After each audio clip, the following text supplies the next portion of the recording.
Kaya ako'y nag-iyak kayo na parang naawa ko sa nag-sponsor sa inyo, sa nagtulong. Kaya ngayon po nag-iyak ako.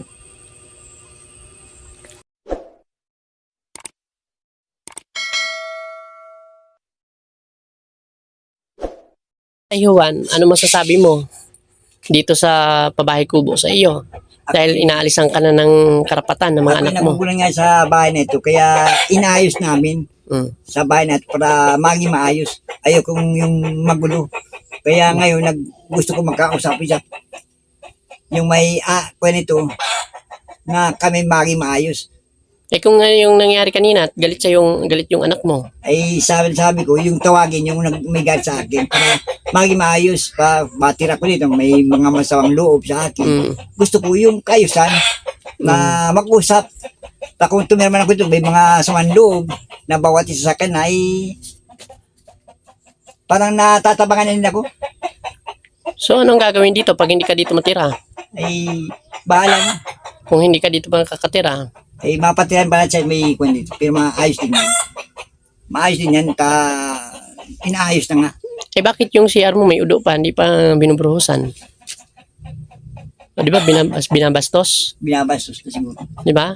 Binabastos. Yun ang mahirap. Bakit hindi inayos ito, mga gamit ninyo? Ako, gamit yan hindi rin sa akin. Kailan nag-uwi yung anak mo? Anong pa itong 4 ngayon? Nung pizza, unang pa yata yun. So, 2 araw na po? 2 araw na. Yung nalaman ko lang kahapon. 2 araw na. Okay. 2 araw na. May kurtina na po ito. Yung timang kurtina. Tinuraas na nila. Wala na. Ditabing ito. Yan ba? Tapos ang uduan niya, may udo pa dyan. May dumi pa. Di man binubuhusan. May tubig naman, di ba? Dapat hindi binabastos. Kung may tubig naman, hindi. Hindi yan na madumi. Madumi ang tayhan.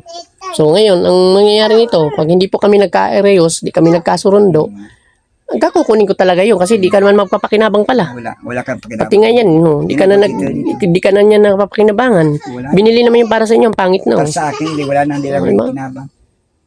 So, naawa po kay Tatay Juan. Kaya nga po, kaya ako nagpunta po ito at nabigla po ako. Kaya ito po yung gagawin natin ngayon. Ito po yung aking vlog, mga kaibigan. Kayo po ang magdesisyon din. Mag-comment din po kayo kung anong maayos po ba yung ginawa kay Tatay Juan. Diba? Pagdating dito, ganun kagurlo. Diba? Tapos ang linis-linis po nitong bahay ni Tatay Juan noon. Lininis ko po ito. Lininis din po dito ni Tatay Juan. Tapos ang lilinis po niya mga inigiban pa yung galon. Pwede na sabit-sabit. Diyan, ang kaldirong team na kwali. Wala na. Yun ang bago, ginamit na. Ang hindi gamit nila, hindi pakikialaman dahil sa'yo yun. Tama. Di ba? Oh. So, mahirap tatayuan ng sitwasyon. Mahirap pa rin sitwasyon. Kaya nagugulan. Parang nakakuha ng isip ko na May mga udo pa dito sa loob. Oh. nakuha na sa pag-iisip. Nagugulan kung paano gagawin ko. Kahapon, stress ka na. Stress na kapwa, stress na. Naglalakad ka na lang sa nyugan. Parang naglalakad na parang pinapanghina ko. Kaya sabi ko, ano na ito? Sana Lord ay kunin mo na ako. Ayoko na maghirap sa mundo. Ba't ka naiyak? At naiyak ko sa sitwasyon. Sa sitwasyon natin ngayon. Dahil ako'y naiyak. Lahat na tumutulong na nga. Meron pa mga kontra. May mga kontra pa din. Hmm. Kaya ako'y nagugulan kung paano. Anong mga bahay na ito. So, ayan. Kita po natin. Oh, ang pangit. Oh, ayan. Diba? Nung nagpunta ako dito, ang linis na po nito. Ang linis po nitong bahay ni Tatay Juan. At saka yung CR, hindi man lang nabubuhusan nila. Diba? O yun. Yan nyo po. Karalaylay po yan. Oh. Okay? So, sino ba mas magagalit? Sila po ba o ako? Diba? Kasi pinabahay po natin ito kay Tatay Juan eh. Hindi po ito sa kanila. Kay Tatay Juan, para matanda na si Tatay Juan, inaano natin na siya na may maging maginhawang buhay. Diba? Tapos noon wala itong mga bubong burutas, lahat itong palibot burutas ito, wala itong dingding. Nalaman niyo po, nakita niyo po yung mga vlog ko kay Tatay Juan nakaraan. Nakikita po natin. So kawawa talaga po si Tatay Juan kung titingnan. Ako po yung abag-abag na ako sa kanya. Okay? Yun po ang pinaka dito. pinaka-issue ngayon mga kaibigan. Kayo po ang mamili. Kayo po ang magdesisyon mga kaibigan. Ano po ba sa tingin ninyo? Sino po ba masusunod dito? Yung anak ni Tatay Juan o tayo na nagpakubo dito at nagastos dito sa buhay kubo na ito? Sino po ba dito ang dapat tumira? Si Tatay Juan o ang kanyang mga anak? Kanyang anak. Yun po. So, comment nyo po dyan sa baba kung sino po ang may karapatan ditong tumira. Kasi ang sagot ng anak ni Tatay Juan babae ay ang vlogger daw pag tumulong, tulong na. Hindi na daw dapat bawiin.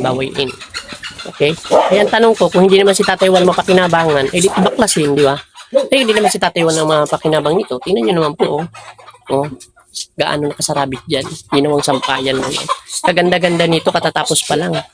Di ba? Katatapos pa lang nitong bahay ni Tatay Juan, pero ang pangit na. Di ba? May mga plano pa talaga dapat kami dito ng sponsor.